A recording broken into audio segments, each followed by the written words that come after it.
All right. Look at that. Lutherans, they're even creating a new back row. That is such a Lutheran thing. So we do get the fifth. We do. Oh, yeah. What do you know? Maybe that's right. Lots of records. All right. Good morning. Happy New Year. I'm really glad to see you. First, a disclaimer. Whenever I do one of these, like for Mark or Matthew, I say, we're going to read out of this gospel all year long. And then for weeks and weeks, you get somebody else. You get John. So we always read John at the holiday, at this time of year, or you get someone else. But we are going to be spending most of our liturgical year from now all the way until next Advent in the Gospel of Luke. So, Luke. What would happen if we didn't have Luke? Who can tell me what we'd be missing without this gospel? Any thoughts? The nativity, the whole birth narrative. Yeah, we would be missing this one. If we didn't have Luke, we would not have a baby in a manger, right? And we wouldn't have these guys either. Shepherds and angels. Those are only in Luke. We wouldn't have them. We wouldn't have Mary singing the Magnificat. Wouldn't have that. We wouldn't also have this. That's a little weird view. That's a Salvador Dali. But it is the bottom of Jesus' feet as he is ascending.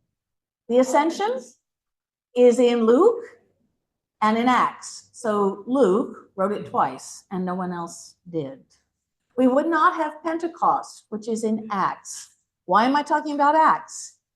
Because Luke is book 1 and Acts is book 2 by the same writer, the sequel. So we wouldn't have Pentecost. We wouldn't have 13 other parables that occur only in Luke.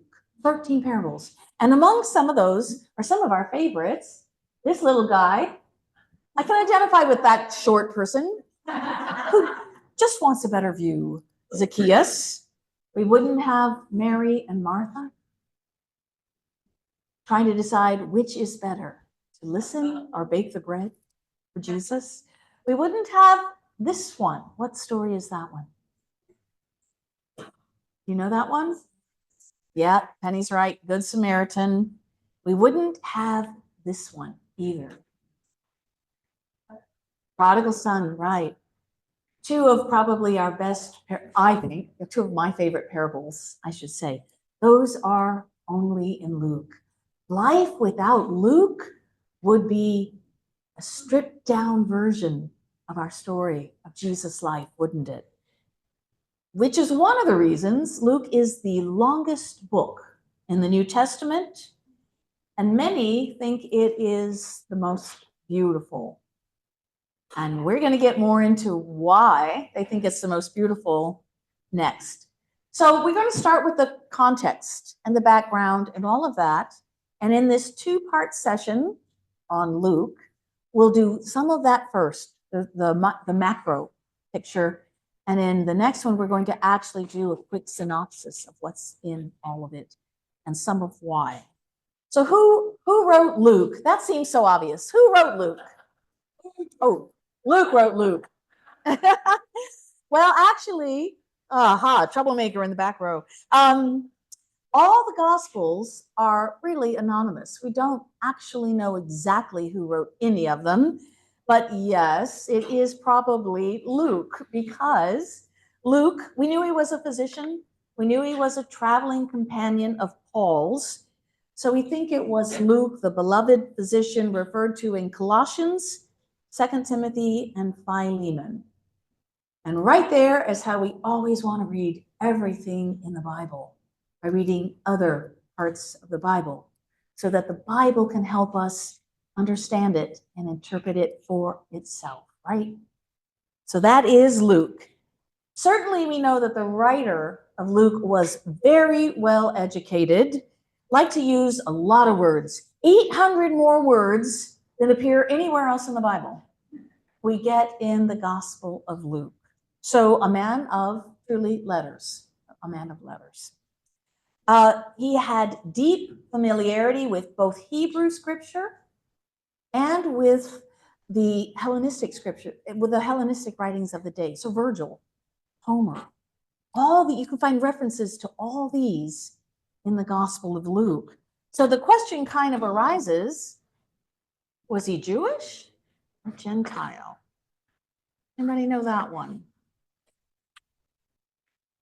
Gentile. It does mention he was a Gentile, but he was deeply, deeply familiar with those Hebrew scriptures and brings them forward time and again into his gospel, his story. Luke was writing for a different audience than Mark. It is written a bit later, for one, and it seems like just what scholars think from picking up is that it was a wider audience, that it was more culturally diverse, probably urban, and probably richer. And why do we know this? Well, all the words of Jesus that are in Aramaic, a dialect spoken right there, are gone. They've all been translated into Greek. Luke must have thought that many of his readers or listeners would not know Aramaic. So those are changed. Money, the value, there's inflation. Luke has inflation. So wherever Mark mentions a money figure like a copper coin, Luke makes it silver. Money is a little bit greater. The word village becomes the word city. It's a little more urban. Matthew, when he wrote for a Jewish audience. We can tell some of these things by the same way.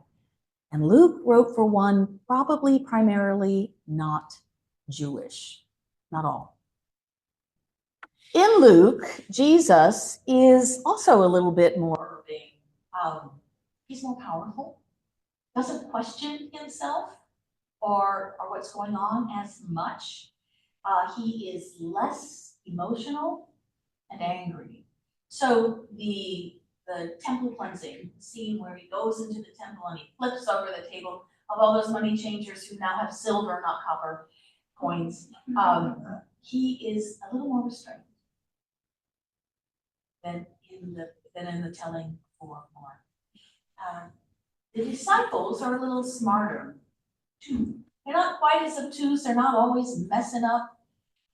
And Jesus and his family aren't always in conflict. So it's more like the Lake Wobegon version. And good looking and all that good stuff. That is a little bit more of a tone that we find in why. When we tell a story, do we tell it slightly differently depending on who we're talking to? We don't want to change anything true, right? We're not lying. But do we tell it differently? Maybe a little. Years ago, there was a great push to see where all the Gospels overlapped and what they had in common. And this is why we get Christmas with everybody at the manger that very night, right? Everyone's from it. Magi who are not in Luke. They're Matthew. They didn't get there until a couple years later. But they're there. They're always there in the manger. Because we just take all those Gospels and mash them together. And nobody's going to mess with our Christmas, so we will still send our children in my dad's old chasuble to march them up the aisle. They are wise people. And we do all that. But more recently, and I'm talking a few decades, there's been an effort to see what is special about this particular gospel. Why are we telling the story that way? So some of that is because of what they used to write with. Who wrote Luke? Oh, we did that. I'm behind. I should let other people run my slides. I should do that. Luke's sources.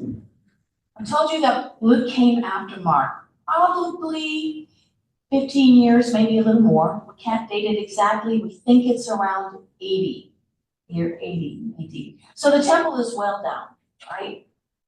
That's one. And Mark was a primary source for Luke. He also had something called Q. Probably many of you have heard of the source called Q. Anybody here can pronounce German? Because I'm a disaster. Quelle. Quelle. Q stands for Quelle. A German word, that means source. So Luke had Mark as a source and source as a source. And the Q documents, which we don't have in their entirety, but we know they must exist, consist primarily of sayings of Jesus. Someone wrote down sayings of Jesus. So those were his sources. And he sort of took some of Mark, some of Q, and some of Mark, and we'll get into this later, and just made it like a layer cake, right? I'm gonna put a layer of cake and I'm gonna slather it over with a little Q. And I'm gonna put another layer of Mark and slather it over with some icing called Q. He did that. He did not keep nearly as much of Mark in his story as Matthew did. Luke jettisoned about half a Mark and added other things as well. So what is different? Why did he do that? What's distinctive about Luke? Both those Gospels are written about the same time, by the way, just to let you know, and they both had those as primary sources. Well, we already said the birth account. Someone over here said the birth account is distinctive to Luke, right? Where we just told. In fact, the whole first 2 chapters of Luke are unique and distinctive to Luke. Nobody has that birth account. Can you tell me about the birth account in Mark? Oh, there isn't one. Hard to tell me about that birth account. There's none in there. That's right, we meet Jesus as a grown man. Can you tell me about the birth account in Matthew, which hint you just heard today a little bit of? That how you preached on. That was the wise men. The wise men. The wise men, distinctive to that, the wise men, and Herod on a hunt, frankly. Also, there's like this really long genealogy. There is a really long genealogy in Matthew. There's a genealogy in Luke too, and we'll get to it. It doesn't occur until chapter 3 or 4, and it goes all the way back to Adam. That's a lot of genealogy, especially if you don't have that. What is that online? What is that little green link? You don't have that. All right, I need that. Luke is making a point. We hear it throughout. It goes back to all humanity, for every man. Because Luke is really big on that word all. It's for everyone. So all of that goes back to Luke. And some of that goes forward too, but 1 and 2 we get. Some of the themes most prominent in Luke are most prominent in these first 2 chapters. It's all his stuff, right? So he can tell you what he's thinking about. He can tell you what he wants to throw in there. And what he throws in there are women. One of Luke's things are women. And one of the ways he does this is by parables. So some of those other parables, we get the Annunciation to Mary. We get an Annunciation to that other guy who had to shut up for 9 months. Who was that? Zechariah, right.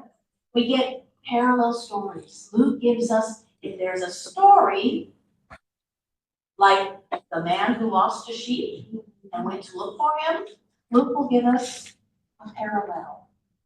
But only if you hit the forward button. Luke will give us the parallel story about a woman. And what did she lose? When hunting and looking and sweeping. So often you'll find Luke telling parallel parables. Okay? And you see this at the beginning. There's that Annunciation. How many pregnancies are we talking about?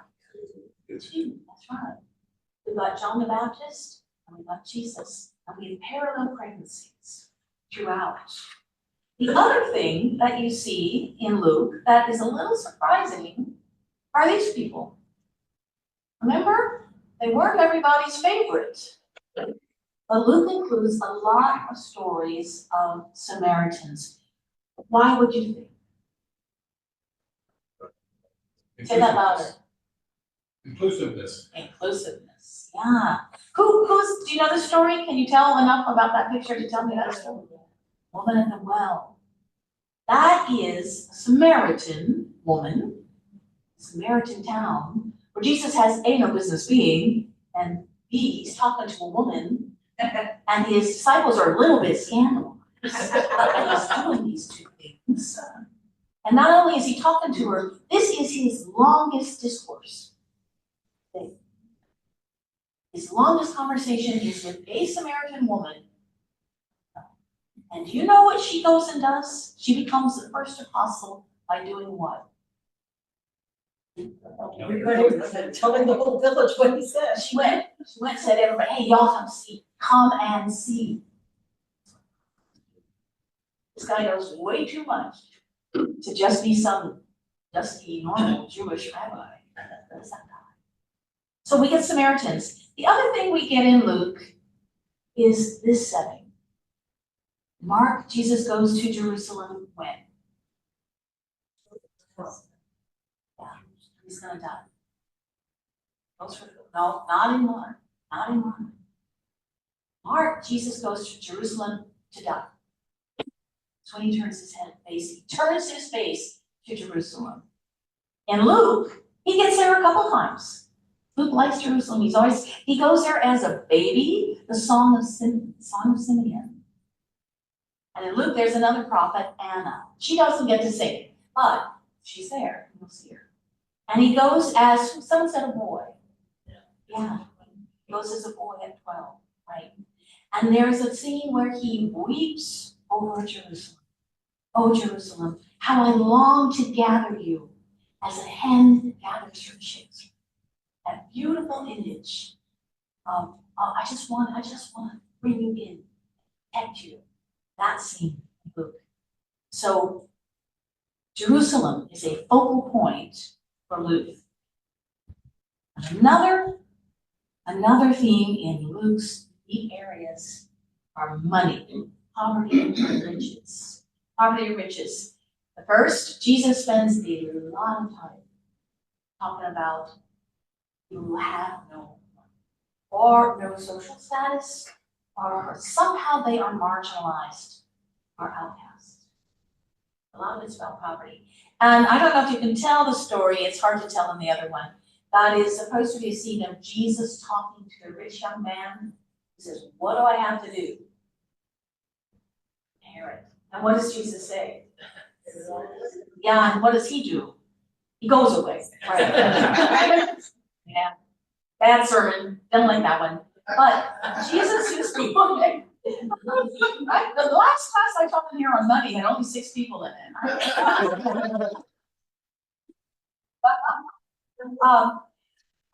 And what he says about it, though, there's a big sense in Luke of notice, taking care of how we take care of others.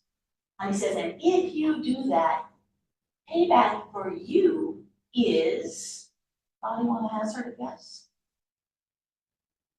When I first came here and had to do the first stewardship campaign, I made you do a funny little dance. I made you do this, and we did that. And an amazing number of adults did that. Penny, what is a blessing? Oh, your treasure stored up. You will be blessed. Taking care of others, you will be blessed. How many of you in here, I think some of you have ever done what some volunteers are doing today and gone down to the central kitchen and helped cook, serve a meal? And you get sweaty, kind of dirty, and you don't get to eat it, you're probably a little hungry. How do you feel at the end of that evening?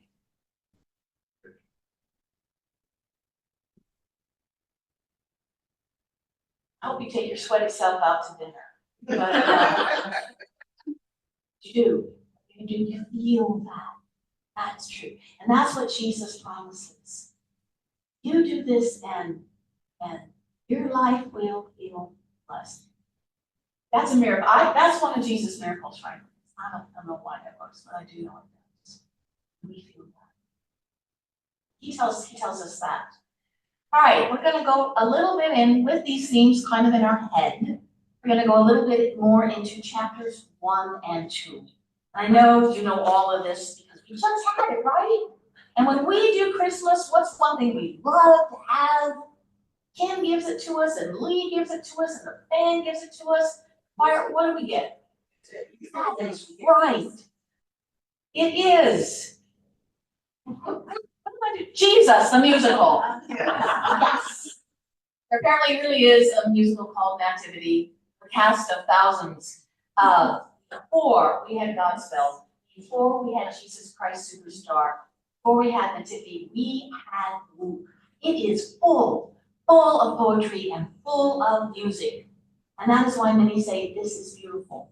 So much of our liturgy, and even more in churches where they sing so much of the liturgy, much of that comes right out of Luke. Luke, when he sits down, knows there are other stories out there. There's stories about Jesus. There's gospel stories we've probably lost. Some aren't in our Bible that we found, but they're more than that. But he says, I'm going to write an orderly account of things that have been fulfilled. Things that have been fulfilled among us. It is not just a history. By no means is it biography. It is a whole musical, wonderful story of God and us. In light of this new good news. That's what Luke is writing. Especially in chapters 1 and 2. And he does it like you do an overture or musical. You know how you get an overture and they pull in every snippet of every little song they want to sing later, right? And then at the end you get the reprise, right? Where they redo every snippet of every little song. That's what chapters 1 and 2 are in Luke.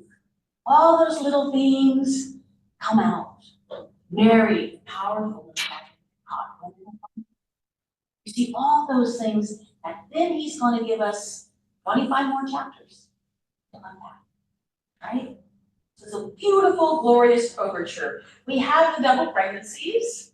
We have, look at that. I love this one because you can see exactly who they're pregnant with. Here I'm pregnant. Mary's pregnant with Jesus, got a crown on his head. I don't know whose idea. And there is John the Baptist wearing his camel's hair and jumping for joy because he leapt in the womb as soon as he heard Mary, right? So, and it tells you, as Luke takes great pains to tell you with his parallel stories, what each is supposed to be. John is the messenger or messianic King Jesus. What? We know the date is that. I do not have it in my notes, but I could find it. Who asked me that? You did, Phyllis, I'll look it up for you. I do have it. And I didn't have it in these notes, sorry. So we have that. And then we have, another song. Do you know this song? The Catholics use this one a lot. The Ave Maria, the Ave Maria. Hail Mary, full of grace. Hail Mary, full of grace. It's an angel song when he announces, Hail Mary, full of grace, you're pregnant. But he does this beautiful Hail Mary, right? You are the chosen. Someone else, and we just saw her, sings this song when she sees it. And that's Elizabeth. Elizabeth also sings a Hail Mary. Wow, how wonderful that I am blessed by this visit from my Lord. Hail Mary, full of grace, you're the chosen. And I'll tell you what, if you're ever a young woman pregnant, you really hope some older woman says something nice to you. You don't know what's going on. And that's what, so it's a Hail Mary, full of grace. The next one we sing is, I can't quite tell here, this is Mary with her hands there and Elizabeth kneeling. And Mary sings the one we call the Magnificat, Mary's song. A beautiful song. One of the times, it wasn't Mary's mouth, but it was Hannah's song in the Old Testament. And Luke brings that in. If it sounds a bit like a triumph war song, it's because it was. Hannah sang it, and they won a battle. And it's changed a bit, but we bring that forward, we give it to Mary, and it has a whole new social justice meaning now about who this Jesus is. Hear it in the song, her magnificat. My soul magnifies, and my spirit rejoices. God, my Savior. Beautiful song. We get something called the Benedictus. Zechariah, when John is born and they're disagreeing about naming him John, and like, you can't name him John, we don't know any Johns. Zechariah writes, his name is John, and he can speak. He not only speaks, he sings.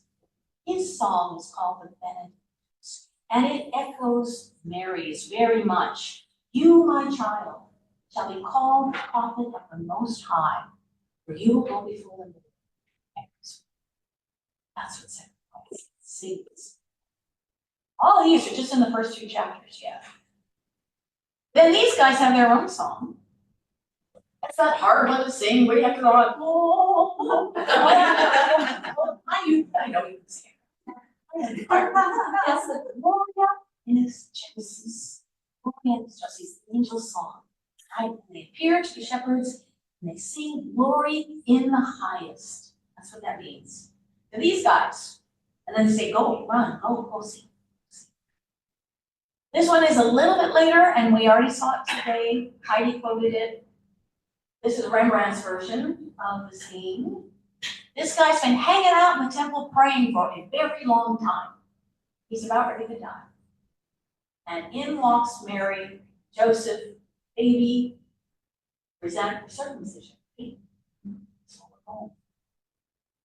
And he sees that baby and he says, or sings. Simeon sings a song that used to be part of our service all the time. And I liked it because I knew church was almost over when I heard this. Let's be honest. It's called the Nunc Dimittis, which simply means now you dismiss, which was almost over by the time we sang the Nunc Dimittis. Lord, now you let your servant go in peace. Your word has mine eyes have seen. And the woman is the prophet Anna. She's been waiting for the same thing. It's 5 years, waiting for the same thing, to see this Messiah. Lord, now you let your servant go in peace. Word has been. All these sort of bookend first 2 chapters. And you could find any of these in our liturgy, some of them every Sunday, some of them at special, some of them will appear in a Vespers or Compline. Yeah, or Compline service too. And you may even, as you hear those words, have tunes in your head. Some of you might remember tunes to some of those. Now your servant goes in peace. Pause, breathe. Questions, observations. What would we be missing without? Yeah.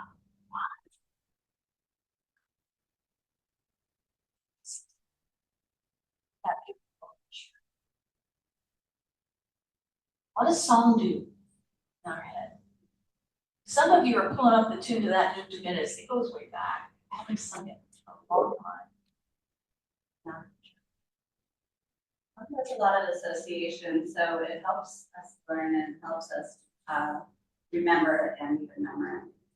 It helps us learn and remember, memorize. Song does all of that. Yeah, very good, Gretchen. You're right. I think song for me is a heart-mind connection. Oh, yeah, tell me more about that. Well, I feel it, I sing it, I think about it, it affects me. It affects us. Yeah. So we remember it, think about it, but it also, yeah, gets us here and here, right? That is a very, very far journey for a lot of us, a lot of times. It's hard to get things from here down. Song, I agree with you. That's very astute. Song can do that too. That's anything else. Okay. Good. That's the first 2 chapters of Luke. Gonna get in. Might get out a little early. See, I preach those short sermons and then I gotta do a whole class. But I wanna look at, I wanna look at this next one. Oh Lord, now you let your servant go in peace. words. What a thing to say at the end. You'll see on this little outline, the first 2 chapters aren't on. So the orderly, although it brings in all those bits of scripture in other places. I say, yeah, he brings in all the time. But then, as we go forward, as we go forward in the next chapters, this is what Luke does with his mark and his cue. In your storytelling, when you're going to tell a story to someone else, do you also ever rearrange it?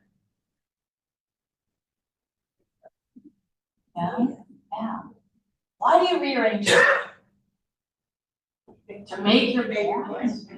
Like, step two, done one way to the other. That's right.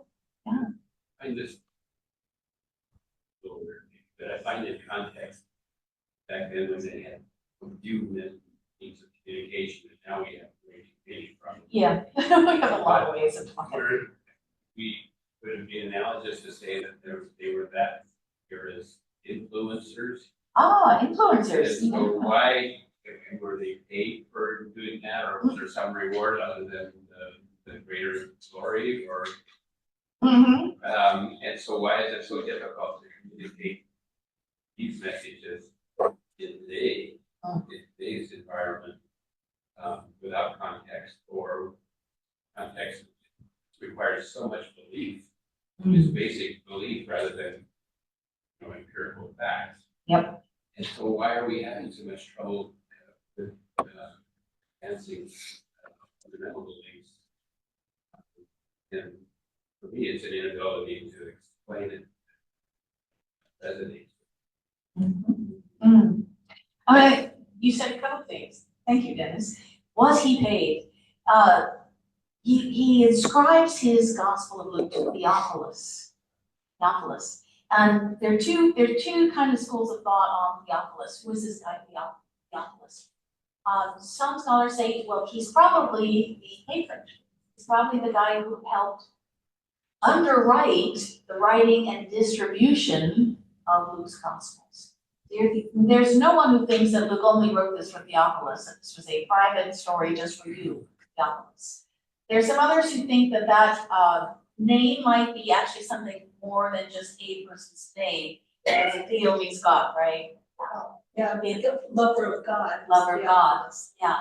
Theophilus in the Greek means a person who loves God.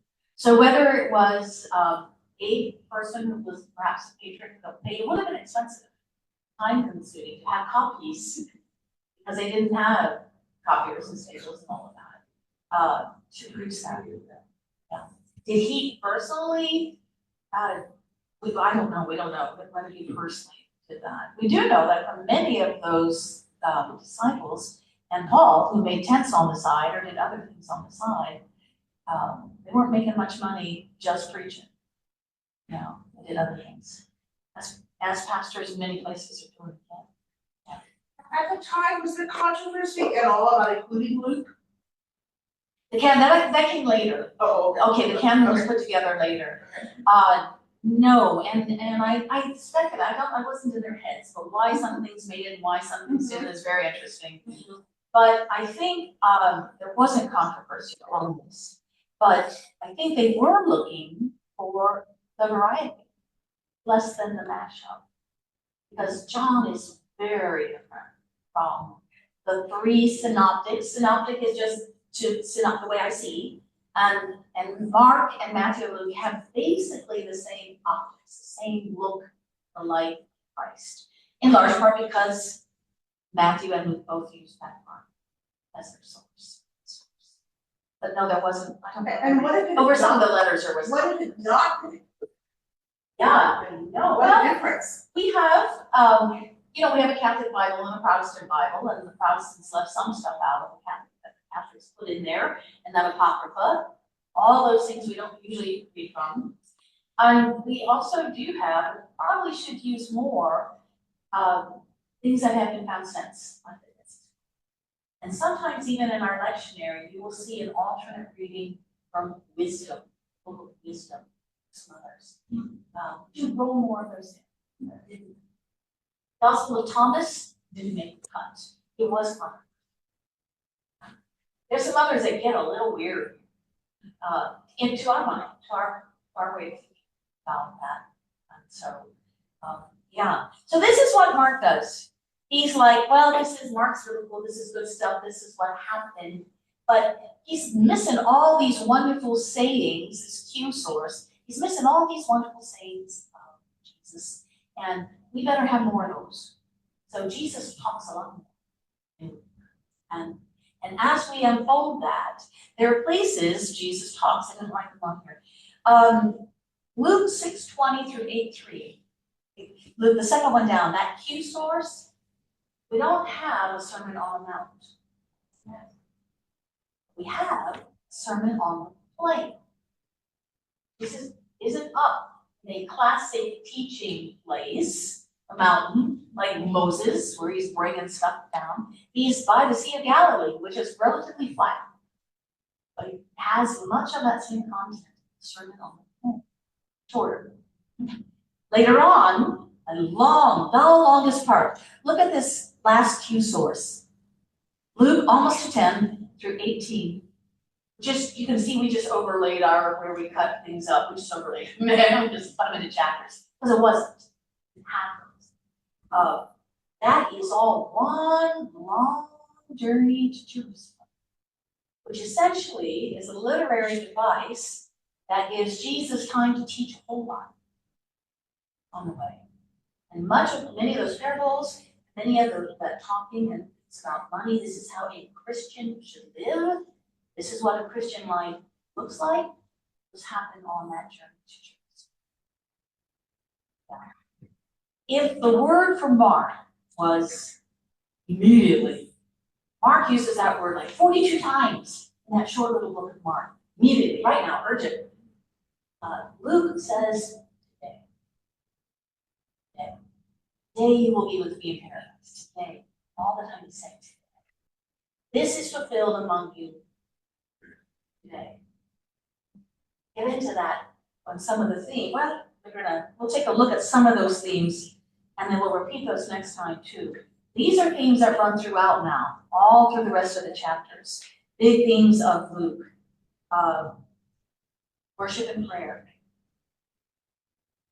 People are worshiping and praying a lot, and Jesus is always sneaking off to go do what? He's got to go out late at night or early in the morning or when those people will leave him alone. He's going off. This is always. And where do we find the prayer that we call the Lord's Prayer? Find it. It's most complete. It's in Luke. It's also in Matthew, but it's in Luke. Another important thing that happens in all this time and all this journey, Jesus is always sitting down to eat with somebody. Food is very important. I know, right? Food. There's always this banquet. There's a banquet, and the bad people are getting kicked out of that banquet, and other people are being dragged in off the street to that banquet. There's always a banquet. And even the final, even kingdom of God is compared to food is very important. It's in Luke that Jesus says they called me a glutton and a drunk. You're not happy with anything. I think I'll go to another banquet. He invites all these people to eat with him. All these people who you normally shouldn't go eat with, like tax collectors.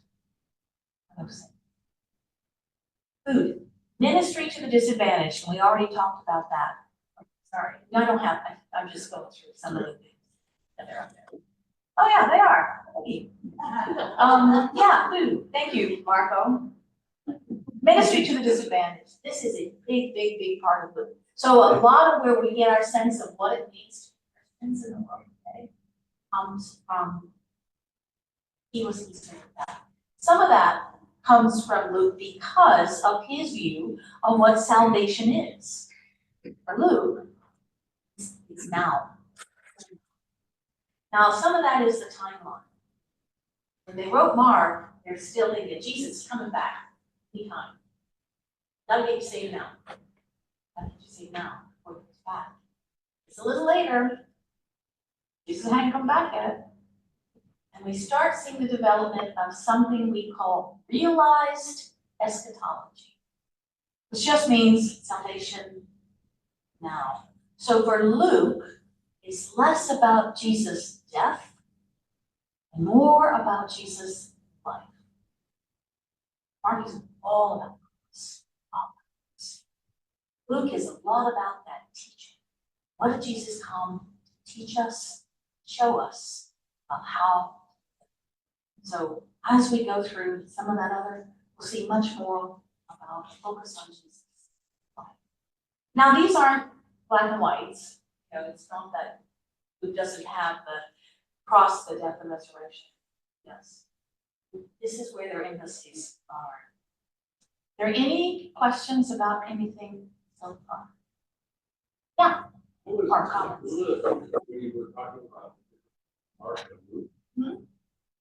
And he said, over 20 years before, Mark was. About 15 to, yeah, somewhere in there. You've got to realize that there's something happened in 70 Yeah. AD. Destruction of Jerusalem. Yeah. So there's a whole different vibe between the two periods. Oh, yeah, that was it, yes.